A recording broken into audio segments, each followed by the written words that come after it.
Bismillahirrahmanirrahim.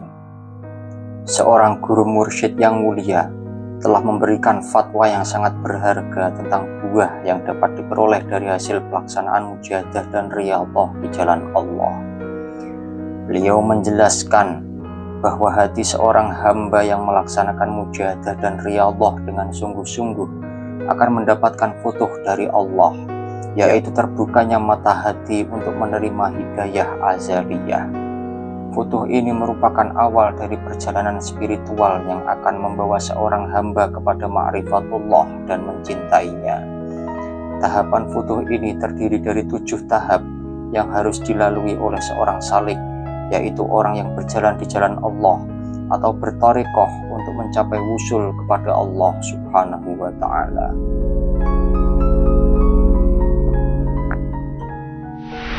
Saudaraku yang dicintai Allah, tahap pertama dari futuh ini adalah terbukanya 4 pintu zikir dalam hati seorang salik atau penempuh jalan thariqah di jalan Allah. 4 pintu zikir tersebut adalah: pintu pertama, lisannya dimudahkan untuk berzikir kepada Allah meskipun dengan hati yang masih dalam keadaan lupa kepada Allah.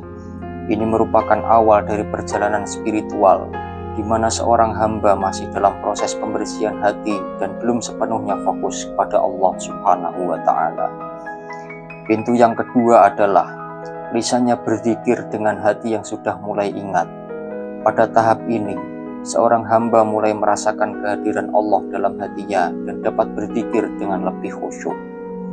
Pintu yang ketiga adalah lisannya berzikir dengan hati yang hadir di hadapan Allah. Pada tahap ini, seorang hamba dapat merasakan kehadiran Allah secara langsung dan dapat berzikir dengan penuh kesadaran dan kehadiran hati. Pintu yang keempat adalah lisannya berzikir dengan hati yang lupa kepada selain yang dizikiri. Pada tahap ini seorang hamba telah mencapai tingkat spiritual yang tinggi, di mana hatinya hanya fokus kepada Allah dan lupa kepada segala sesuatu yang selain Allah.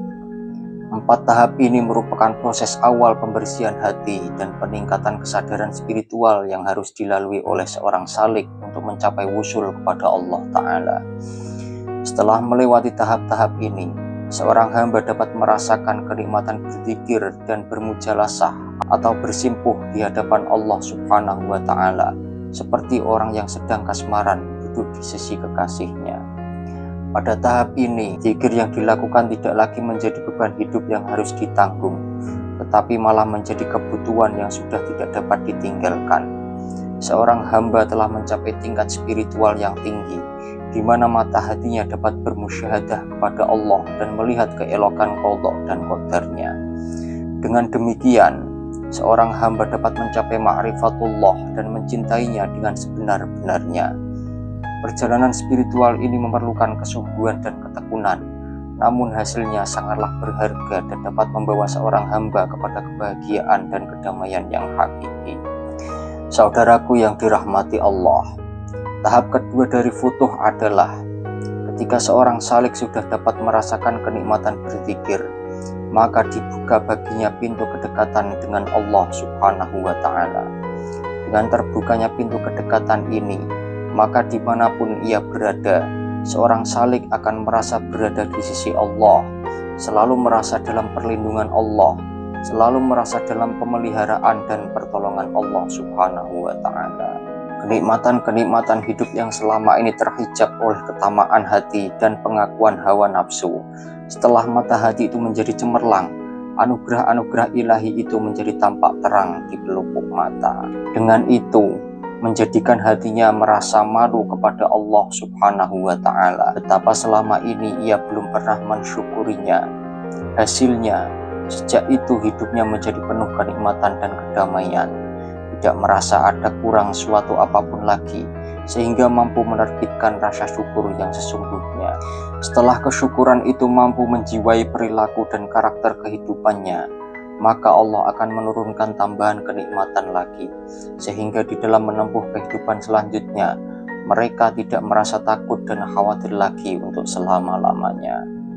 Itulah ilmu yakin yang didapatkan dari buah ibadah yang tidak mungkin bisa didapatkan melalui proses belajar mengajar. Ilmu yakin itu adalah ilmu yang maha luas, seperti samudra yang tidak bertepi. Dan dari situlah kemudian mengalir aliran ilmu laduni. Saudaraku yang dirahmati Allah, tahap ketiga dari futuh adalah diangkatnya seorang salik kepada makom kerinduan dengan Allah. Setelah hijab-hijab yang menyelimuti mata hati menjadi sirna, sehingga hati mampu merasakan setiap kenikmatan yang ada, terlebih di saat sang salik itu sedang mengadakan pendekatan atau takarub dengan ibadah dan mujahadah, maka timbullah rasa rindu kepada Allah Subhanahu wa Ta'ala, rindu untuk selalu mendekat ke haribaannya. Hasilnya adalah di dalam keadaan yang bagaimanapun dan dimanapun ia berada, kecemerlangan hati itu tetap selalu dijaganya. Mereka takut kalau kejernihan itu menjadi keruh kembali, sehingga apapun yang dilakukan, baik ibadah vertikal maupun horizontal, dilaksanakannya semata-mata untuk menjaga hati itu supaya tidak menjadi keruh kembali. Allah menggambarkan keadaan itu dengan firman-Nya, Rijalul la tulhihim tijaratun wala bai'un an dzikrillah wa iqamis sholati wa ita'iz zakati yakhafuna yawman tataqallabu fihil qulub wal absar.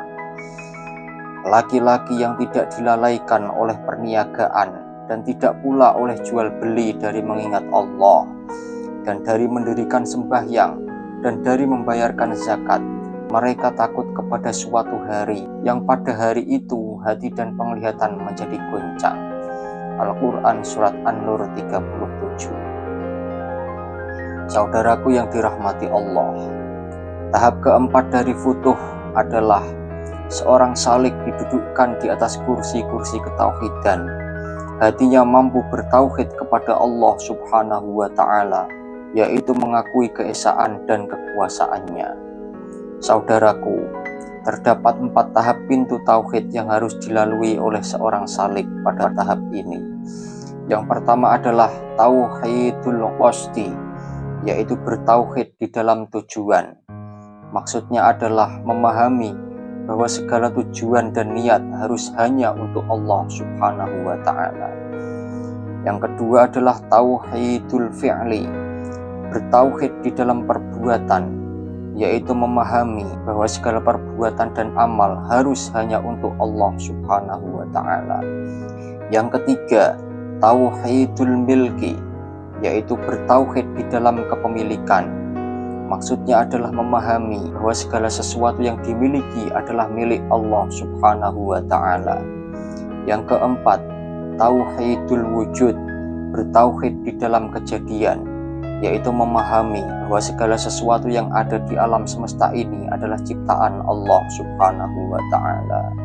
Dengan terbukanya 4 tahap pintu tauhid tersebut, menjadikan seorang salik dapat terhindar dari perbuatan syirik, baik syirik di dalam tujuan amal, di dalam amal perbuatan, di dalam hak pemilikan, maupun syirik di dalam wujud.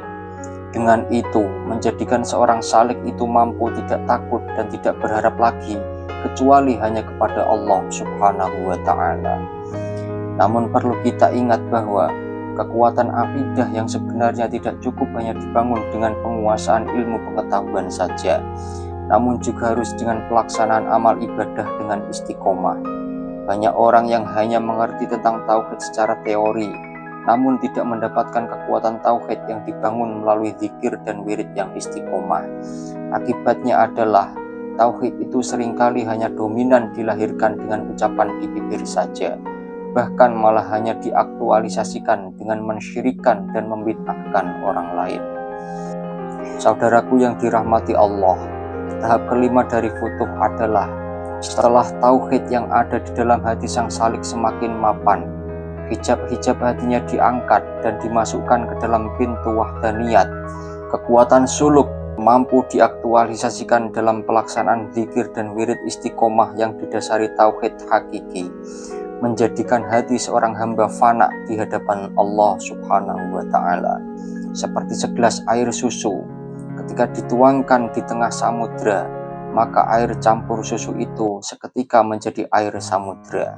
Demikianlah Ketika hati manusia yang telah tercemari kotoran basyariah itu ditempa dengan pelaksanaan suluk yang terkendali, akhirnya keadaan manusia kembali kepada fitrahnya. Namun perlu diwaspadai bahwa tidak semua hati dapat menyatu dengan keesaan Allah.